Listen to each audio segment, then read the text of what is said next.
Sahabat sejarah tentu tahu dong bahasa Indonesia. Tapi sahabat sejarah, apakah sudah tahu sejarah bahasa Indonesia? Bahkan ada tuh yang bertanya, siapa sih yang menciptakan bahasa Indonesia? Berikut ini kita akan mencari jawabannya tentang asal mula bahasa Indonesia. Tapi yang singkat saja, biar sahabat tidak ketiduran.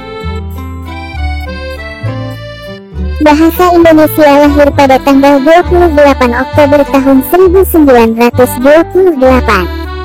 Pada saat itu, para pemuda dari berbagai pelosok Nusantara berkumpul dalam kerapatan pemuda dan berikrar: 1. Bertumpah darah yang satu, tanah Indonesia; 2. Berbangsa yang satu, bangsa Indonesia; dan 3. Menjunjung bahasa persatuan, bahasa Indonesia. Ikrar para pemuda ini dikenal dengan nama Sumpah Pemuda. Unsur yang ketiga dari Sumpah Pemuda merupakan pernyataan tekad bahwa bahasa Indonesia merupakan bahasa persatuan bangsa Indonesia. Pada tahun 1928 itulah bahasa Indonesia dikukuhkan kedudukannya sebagai bahasa nasional. Bahasa Indonesia dinyatakan kedudukannya sebagai bahasa negara pada tanggal 18 Agustus tahun 1945 karena pada saat itu Undang-Undang Dasar 1945 disahkan sebagai Undang-Undang Dasar Negara Republik Indonesia. Dalam Undang-Undang Dasar 1945 disebutkan bahwa bahasa negara ialah bahasa Indonesia.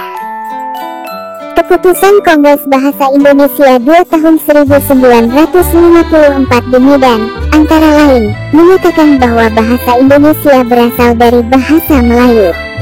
Bahasa Indonesia tumbuh dan berkembang dari bahasa Melayu yang sejak zaman dulu sudah dipergunakan sebagai bahasa perhubungan lingua franca bukan hanya di Kepulauan Nusantara, melainkan juga hampir di seluruh Asia Tenggara. Bahasa Melayu mulai dipakai di kawasan Asia Tenggara sejak abad ke-7. Bukti yang menyatakan itu ialah dengan ditemukannya prasasti di Kedukan Bukit Berangka tahun 683 Masehi di Palembang, Talang Tulok Berangka tahun 684 Masehi di Palembang, Kota Kapur Berangka tahun 686 Masehi di Bangka Barat, dan Karangbrahi Berangka tahun 688 Masehi di Jambi. Prasasti itu bertuliskan huruf Pranagari berbahasa Melayu kuno. Bahasa Melayu kuno itu tidak hanya dipakai pada zaman Sriwijaya karena di Jawa Tengah dan Basuli juga ditemukan prasasti Berangka tahun 832 Masehi dan di Bogor ditemukan prasasti Berangka tahun 942 Masehi yang juga menggunakan bahasa Melayu kuno. Pada zaman Sriwijaya, bahasa Melayu dipakai sebagai bahasa kebudayaan, yaitu bahasa buku pelajaran agama Buddha.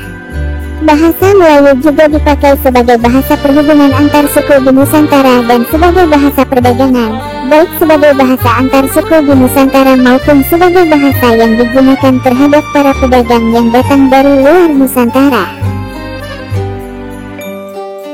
Perkembangan bahasa Melayu di wilayah Nusantara mempengaruhi dan mendorong tumbuhnya rasa persaudaraan dan persatuan bangsa Indonesia.